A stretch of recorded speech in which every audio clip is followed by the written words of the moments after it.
श्री शिवाय नमस्तुभ्यम, हर हर महादेव। दोस्तों, आप सभी लोग जानते हैं कि 10 नवंबर 2025 मार्गशीर्ष महीने में पड़ने वाली सोमवार व्रत है और मार्गशीर्ष महीने की सोमवार षष्ठी तिथि है और हमारे हिंदू धर्म में इसका बहुत ही बड़ा और विशेष महत्व होता है। अगर कभी भी मौका लग जाए और मार्गशीर्ष महीने का षष्ठी तिथि सोमवार के दिन पा जाए तो आप लोगों को सिर्फ और सिर्फ तुलसी की सूखी लकड़ी वाला उपाय तो अवश्य ही करना चाहिए। इन दोनों का संयोग बहुत ही कम आता है। इसी के साथ में गुरुजी ने अपनी शिव पुराण कथा में बताया है कि इस दिन आपको तुलसी की सूखी लकड़ी वाला उपाय तो आपको अवश्य ही करना चाहिए, क्योंकि ऐसा दिन पूरे साल में सिर्फ एक ही बार आता है। और दोस्तों, आप सभी लोग जानते हो कि सोमवार षष्ठी तिथि का अगर सबसे बड़ा कोई उपाय है तो वह तुलसी की लकड़ी वाला उपाय है। तो दोस्तों, सोमवार षष्ठी तिथि के दिन आप लोगों को इस तुलसी की सूखी लकड़ी वाला उपाय को जरूर करना है। बहुत सारे लोग होंगे जिन लोगों ने इस उपाय को ना किया हो, मतलब पूरा साल निकल गया, उन्होंने किसी भी दिन इस तुलसी की सूखी लकड़ी वाला उपाय को ना किया हो। पर दोस्तों, आपके पास एक आखिरी मौका बचा हुआ है जो कि सोमवार षष्ठी तिथि के दिन है। इस दिन आप लोगों को इस वाले उपाय को जरूर कर लेना है। भले ही आपने पूरे महीने भर इस उपाय को ना किया हो, पर अगर आपने इस मार्गशीर्ष महीने के सोमवार षष्ठी तिथि के दिन अगर इस वाले उपाय को कर लिया तो आपको इस उपाय को करने का वह फल मिलेगा जिसकी आपने कभी कल्पना भी नहीं करी होगी। इसीलिए आप लोग इस वाले उपाय को एक बार जरूर कर लेना है ताकि आप लोगों के हाथ से यह मौका ना जा सके और आप इस उपाय को आप फल मिलेगा। दोस्तों, यह उपाय पंडित जी ने अपनी अभी की ही श्री शिव महापुराण की कथा में बताया है, जिस उपाय को आज हम आपको बहुत अच्छे से समझाने वाले हैं। इस वीडियो को देखने के बाद उपाय को समझने के लिए आपको कोई और वीडियो को देखने की जरूरत नहीं पड़ेगी।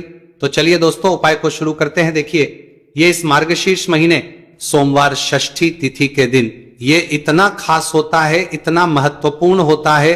देखा गया कभी कभी बड़े बड़े पूजा पाठ अनुष्ठान से जो कि मनोकामना पूर्ण नहीं होते, वहां मार्गशीर्ष महीने के सोमवार षष्ठी तिथि के दिन एक छोटे से उपाय करने से ही आपकी मनोकामना पूर्ण हो जाती है। और बहुत सारे लोगों ने इस उपाय को किया भी है, पर उनको इस उपाय को करने का फल भी जरूर मिला है। अगर आप लोग भी पूछी जाए इस उपाय को करना चाहते हैं तो आप इस उपाय को पहले अच्छे से समझ लेना, सुन लेना, उसके बाद करना। इस उपाय का फल जरूर मिलेगा और इस उपाय को कर लेने से आपके घर में चाहे किसी भी प्रकार की दुख और समस्या क्यों ना चल रही हो, आपको उसका कारण भी नहीं पता है कि भाई ये समस्या किस कारण से चल रही है। उसका कुछ भी कारण हो सकता है, जैसे पितृदोष हो सकता है या किसी भी तरह का मंगल दोष भी हो सकता है। तो इस दिन आप लोगों को ये वाला उपाय कर लेना है। ये एक ऐसा उपाय है जिस उपाय को अगर किसी विशेष दिन पर किया जाए तो भाई उस विशेष दिन का जो है तो हमें मिलता ही मिलता है, पर हमने उस दिन पर इस उपाय को किया है तो हमें उससे भी बड़ा फल मिलता है और फल बहुत जल्दी मिलता है, क्योंकि आप इस उपाय को बहुत ही बड़े और विशेष दिन पर कर रहे हैं। तो चलिए अब उपाय के बारे में बात करते हैं, लेकिन उससे पहले आप लोगों को यह जानना आवश्यक है आखिर ये उपाय किस समय करना है, किसको करना है और कैसे करना है। तो चलिए हम आगे आपको वीडियो में एक एक कर ये बता देते हैं। लेकिन अगर आप लोग हमारे चैनल पर पहली बार आए हैं या फिर मेरी आवाज आज पहली बार सुन रहे हैं तो हमारे चैनल को सब्सक्राइब जरूर कर लेना और इस वीडियो को लाइक करके कमेंट बॉक्स में श्री शिवाय नमस्तु भयम ओम नमः शिवाय जरूर टाइप कर देना। तो दोस्तों, इस तुलसी की सूखी लकड़ी वाला उपाय को हमें सोमवार षष्ठी तिथि के दिन कैसे करना है, किसको करना है, किस समय करना है और कहां पर करना है, ये सारे सवालों के जवाब आपको इस वीडियो में मिल। और जो ये वीडियो देखेगा भाई उसको तुलसी की सूखी लकड़ी वाला उपाय जरूर करना चाहिए, क्योंकि इस दिन काला तिल का भी बहुत ही बड़ा और विशेष महत्व होता है। और जब बात आ जाए तुलसी की सूखी लकड़ी वाला उपाय की तो ये सोने पर सुहागा वाली बात हो जाती है और ये बहुत ही बड़ा उपाय होता है। अब दोस्तों, इस तुलसी की सूखी लकड़ी उपाय को आखिर करना किसको है, सबसे पहले हम लोग वो बात जान लेते हैं। तो देखो, घर की जो बड़ी माताएं बहन होती हैं, उन माताओं बहनों में से कोई भी एक बड़ी माता बहन इस वाले उपाय को कर सकती है। और दोस्तों, अगर आप चाहें तो अपने घर में से सभी सदस्यों को भी इस उपाय को करवा सकते हैं। अगर किसी व्यक्ति की खुद की कोई मनोकामना है, खुद की कोई दुख और परेशानी जो कि वो अपने लिए ही करना चाहता है इस वाले उपाय को, तो वो खुद अपने लिए भी कर सकता है। बाकी अगर कोई घर में से ऐसा है जो कि अपने पूरे घर परिवार के सुख और शांति के लिए ये वाला उपाय करना चाहता है तो भाई वो भी कर सकता है, हो सकता है उसमें भी कोई दिक्कत नहीं है। कहने का मतलब यह है कि इस उपाय को हर एक सदस्य भी कर सकता है और पूरे घर परिवार के सदस्य के लिए घर की बड़ी माताओं बहनों में से कोई एक माता बहन भी कर सकती है। माताएं बहनें अगर घर में उपस्थित ना हो या वह ये वाला उपाय ना कर पा रही हो तो फिर घर का कोई बड़ा सदस्य भी इस तुलसी की सूखी लकड़ी वाला उपाय को कर सकता है, चाहे फिर वह पुरुष ही क्यों ना हो, उसमें कोई दिक्कत वाली बात नहीं है। उसके बाद में दोस्तों जो अगला प्रश्न निकल कर आता है वो ये आता है इस उपाय को लेकर कि आखिर इस उपाय को हमें किस समय करना है, सुबह के समय करना है कि शाम के समय करना है। तो देखो इस वाले उपाय को आप लोग सुबह के समय भी कर सकते हो और शाम के समय प्रदोष काल में भी कर सकते हो। अब अगर आप पूछो कि भाई साहब सबसे उत्तम समय कौन सा रहेगा इस तुलसी की सूखी लकड़ी वाला उपाय को करने का, तो हम बस यही कहेंगे कि इस उपाय को आप सुबह के समय करेंगे तो ज्यादा बेहतर होगा। बाकी अगर प्रदोष काल शाम के समय भी करेंगे तो भी अच्छा होगा, उसमें कोई भी दिक्कत वाली बात नहीं है। तो अब दोस्तों जो अगली सबसे बड़ी और महत्वपूर्ण बात आती है वो ये आती है कि सुबह अगर हम उपाय को करेंगे तो हमें कितने बजे से लेकर कितने बजे तक के बीच में करना है और शाम के समय प्रदोष काल में करेंगे तो हमें कितने बजे से लेकर कितने बजे के बीच में करना है। तो देखो सुबह जितनी जल्दी हो सके आप उपाय को करने की कोशिश करना। बाकी अगर किसी कारणवश लेट भी हो जाओ, थोड़ी देर भी हो जाए तो 10 या 11 बजे तक भी आप उपाय कर लेना, पर 12:00 बजे से ज्यादा देरी ना हो, ठीक है, इस बात का ध्यान रखना। उसके बाद में दोस्तों अगर शाम के समय प्रदोष काल की बात करें, प्रदोष काल का जो समय है होता है वो शाम के 6 बजे से शुरू हो जाता है, मतलब शाम 6 से लेकर 7 के बीच का जो समय होता है ये समय प्रदोष काल का समय होता है। तो आप इस उपाय को 7 या 8 बजे के बीच में भी कर सकते हो, मतलब शाम के 6 बजे से रात 8 बजे के बीच में आप कभी भी इस वाले उपाय को कर सकते हो, उसमें कोई भी दिक्कत वाली बात नहीं है। देखिए यदि हम किसी भी प्रकार के उपाय को निश्चित दिन और निश्चित तिथि पर करते हैं तो इसका हमें बहुत अधिक लाभ मिलता है और इन उपायों को करने के बाद हमारे जीवन में बहुत अधिक परिवर्तन है। साथ ही साथ ये जो उपाय आपके जीवन की सारी परेशानियों को और सारी बाधाओं को दूर करने वाले हैं। देखिए दोस्तों आज के इस पूरे ही वीडियो में हम आपको 3 चमत्कारिक उपाय बताने वाले हैं और ये तीनों ही उपाय बहुत ही खास और बहुत ही ज्यादा विशेष होने वाले हैं। तो चलिए दोस्तों जाने वाले हैं, लेते हैं गुरुजी द्वारा बताए गए सबसे पहले उपाय के बारे में। मार्गशीर्ष माह धन प्राप्ति उपाय, तुलसी की सूखी लकड़ी घर में रख देना, बहुत जल्दी करोड़पति बनोगे, पैसा पत्थर से बंधोरपति बनोगे, बरसेगा राधे धधे। दोस्तों आपको किसी भी दिन तुलसी की सूखी लकड़ी का उपाय घर पर करना है और ऐसा समझ लीजिए कि तुलसी की सूखी लकड़ी का यह उपाय आपको बहुत जल्दी करोड़पति बनाएगा, क्योंकि जो मेरी का महीना है ये श्री हरि विष्णु को सबसे प्रिय महीना है। तो देखिए स्कंद पुराण में आता है कि भगवान विष्णु को सबसे प्रिय अगर कोई महीना है तो वो मार्गशीर्ष का ही महीना है और मार्गशीर्ष के महीने में तुलसी के उपाय रातों रात आपके भाग्य को चमकाते हैं। ऐसे में आज की वीडियो में हम आपको तुलसी के ऐसे उपाय बताने जा रहे हैं जो रातों रात आपका भाग्य चमकाएंगे और बहुत जल्दी आपको महाधनी बनाएंगे। तो देखिए श्री हरि विष्णु प्रसन्न होते हैं। जब भी आप माँ तुलसी से जुड़ा हुआ कोई भी उपाय करते हैं माँ लक्ष्मी प्रसन्न होती है जब आप श्री हरि विष्णु को प्रसन्न करते हैं। अब आज की वीडियो में जो उपाय हम आपको जा रहे हैं, इस उपाय को करने से श्री हरि विष्णु तुरंत प्रसन्न होते हैं और सीधे सीधे आप माँ लक्ष्मी को प्रसन्न कर लेते हैं। आपके जीवन में आप खुद अपने सौभाग्य को प्रसन्न कर लेते हैं। इसकी तरफ करने के भी आपके जीवन में आप खुद अपने सौभाग्य को प्रसन्न कर लेते हैं, प्राप्त कर लेते हैं इस छोटे से उपाय को करके। तो देखिए सबसे पहले बात कर लेते हैं कि जो माँ तुलसी है इनके बिना श्री हरि विष्णु का पूजन और श्री हरि विष्णु का भोग दोनों ही अधूरे हैं। जब भी हम श्री हरि विष्णु को भोग कराते हैं, उनको भोग लगाते हैं, उसमें हम तुलसी दल जरूर डालते हैं, एक पत्ता डालेंगे, लेकिन तुलसी दल जरूर डालते हैं क्योंकि बिना तुलसी दल के श्री हरि विष्णु कोई भी भोग स्वीकार नहीं करते। और मार्गशीर्ष के महीने में तुलसी का पूजन करने से व्यक्ति को सौभाग्य की प्राप्ति होती है, उसके घर में कभी निर्धनता नहीं आती है। आप देखिए सबसे पहले तो आपको मार्गशीर्ष के महीने में एक हरा भरा तुलसी का पौधा अपने घर में लगाना चाहिए। अगर पहले से आपके घर में तुलसी का हरा भरा पौधा है तो बहुत उत्तम है, अगर नहीं है तो मार्गशीर्ष के महीने के लिए महीने में एक तुलसी जी का पौधा आप जरूर लेकर आ, क्योंकि सबसे श्रेष्ठ महीना है तुलसी के पौधे को अपने घर में लाकर लगाने के लिए। दूसरी चीज देखिए मार्गशीर्ष के महीने में या उससे पहले आपके घर में तुलसी जी का पौधा सूख गया है, और अगर तुलसी का पौधा आपके घर में सूखा हुआ है तो उससे कौन पाए हैं जो आप करके रातों रात अपने भाग्य को चमका सकते हैं। तो देखिए, अगर आपके घर में तुलसी जी का सूखा हुआ पौधा है, इसमें आपको हरे भरे पौधे से उपाय नहीं करना। आपके घर में तुलसी जी का अगर सूखा हुआ पौधा है, उसी से आप उपाय करेंगे, इस चीज का ध्यान रखेंगे। तो देखिए, अगर तुलसी जी का पौधा सूख गया है तो आपको क्या करना है, छोटी छोटी टहनियां लेनी है, गिन करके 7 टहनियां, ठीक है ना। कितनी टहनियां लेंगे? 7 टहनियां लेंगे। थोड़ा सा मौली धागा आपको लेना है और 7 तुलसी की सूखी लकड़ी को एक के अपने अंदर एक यानी गट्ठा टाइप का बनाना है और उसको बांध देना है, ठीक है ना। सारी तुलसी की लकड़ियों को इकट्ठा करना है और मौली धागे से बांध देना है। बांध देंगे कलावा लपेट कर। अब आपको क्या करना है, रोली का इस तुलसी की सूखी लकड़ी पर पत्ता है आपके घर में, भगवान विष्णु का चाहे कोई सा भी स्वरूप हो, चाहे लड्डू गोपाल जी का स्वरूप हो, या फिर भगवान कृष्ण की आपके मंदिर में प्रतिमा हो, या फिर भगवान श्री राम की प्रतिमाएं, उनके सामने आपको पहला तुलसी जी का पत्ता अर्पित करना है।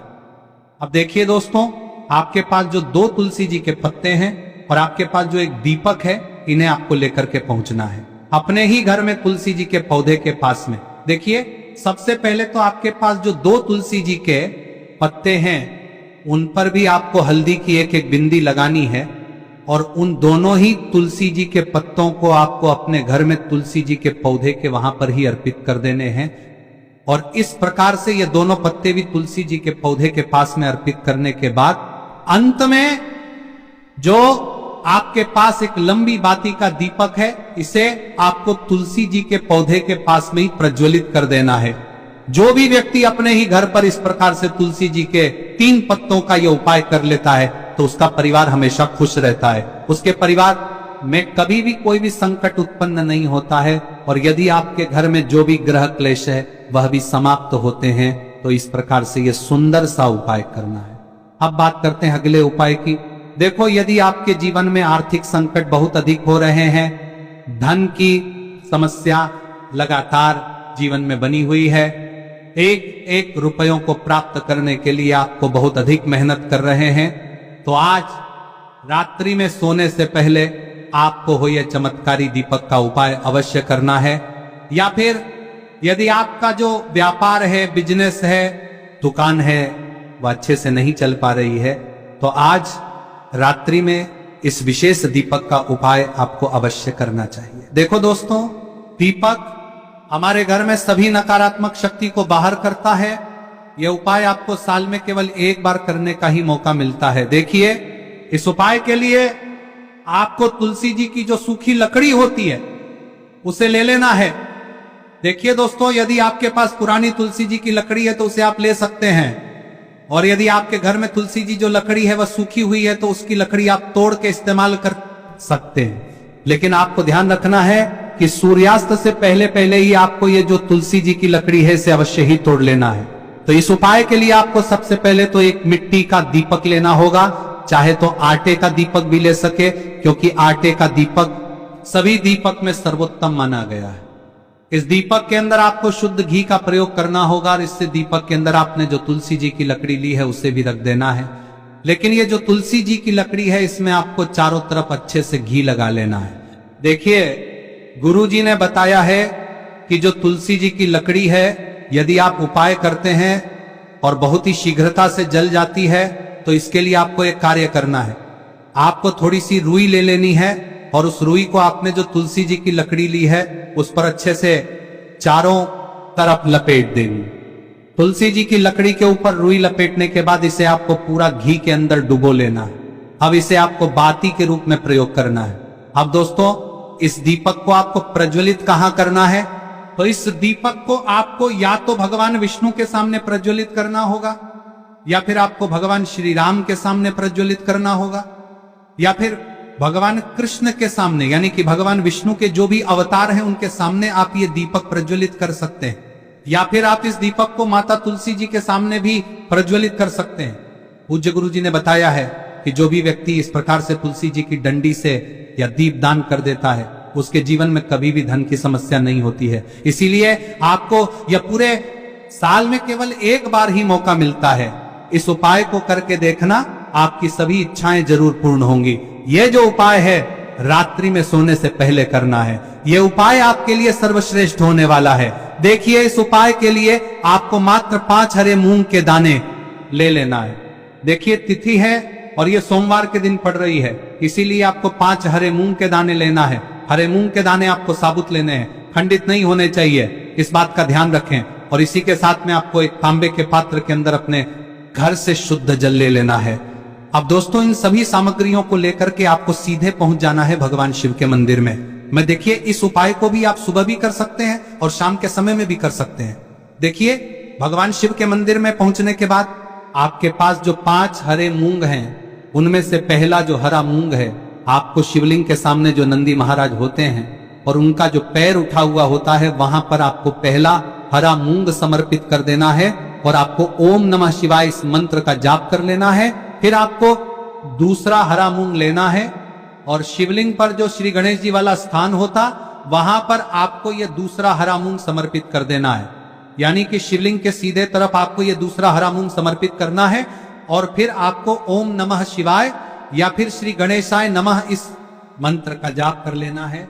तीसरा हरा मूंग का दान आपको भगवान शिव की सबसे प्रिय पुत्री माता अशोक सुंदरी वाले स्थान पर समर्पित करना होगा।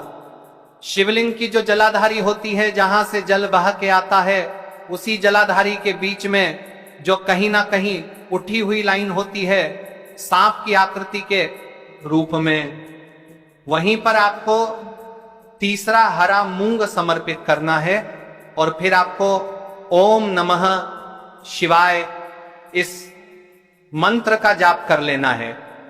अब दोस्तों, चौथा जो हरा मूंग है उसे आपको भगवान कार्तिकेय जी का जो स्थान होता है शिवलिंग पर, वहां पर समर्पित कर देना है और आपको ओम नमः शिवाय इस मंत्र का जाप कर लेना है। अब दोस्तों, आपके पास जो 5वां और अंतिम हरा मूंग बचा हुआ है, उससे आपको उसे जल के पात्र के अंदर डाल देना है और इस हरे मूंग से युक्त जल से आपको भगवान शिव के शिवलिंग का अभिषेक कर देना है।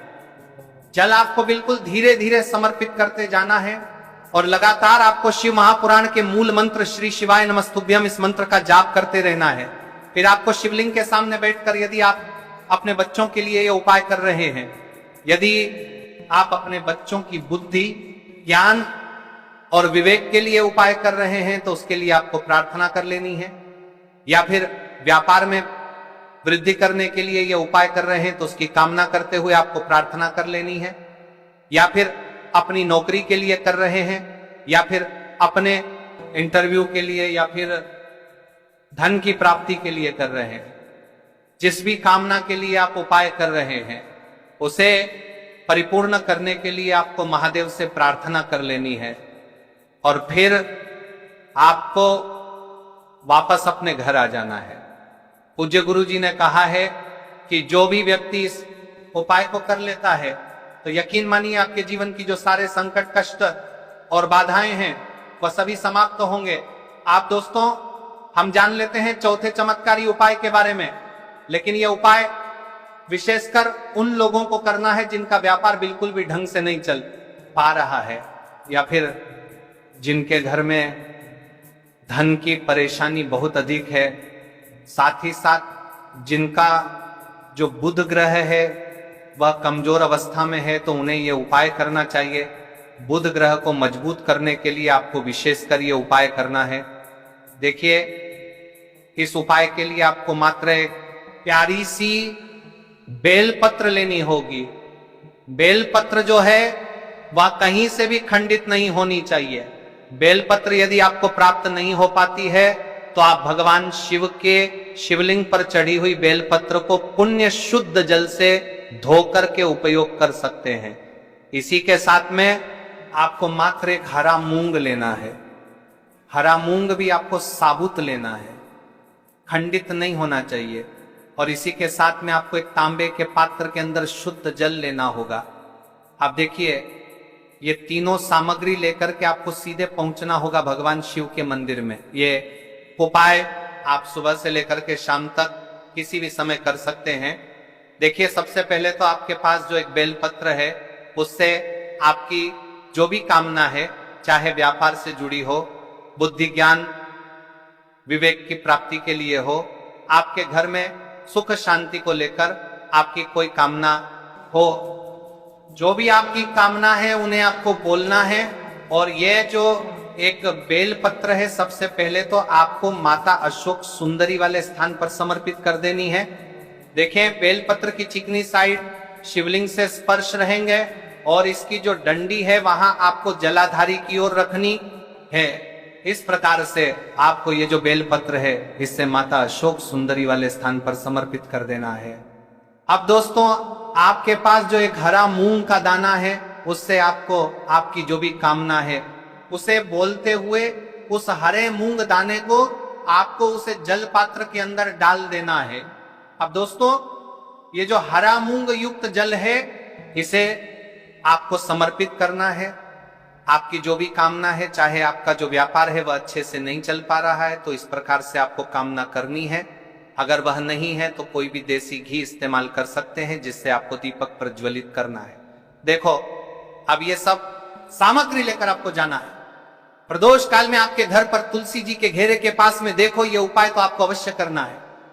देखो, वहां पहुंचकर सबसे पहले वो दीपक आपको प्रज्वलित कर देना है और ओम नमो भगवते वासुदेवाय नमः का 11 बार जाप करना है। उसके बाद आपको अपने सीधे हाथ में थोड़ी हल्दी लेकर उस दीपक में अपना नाम और गोत्र बोलते हुए डाल देना है, हे और गोत्र बोलते हुए समर्पित कर देना है और ओम नमः शिवाय श्री शिवाय नमस्तुभ्यम का लगातार जाप करना है।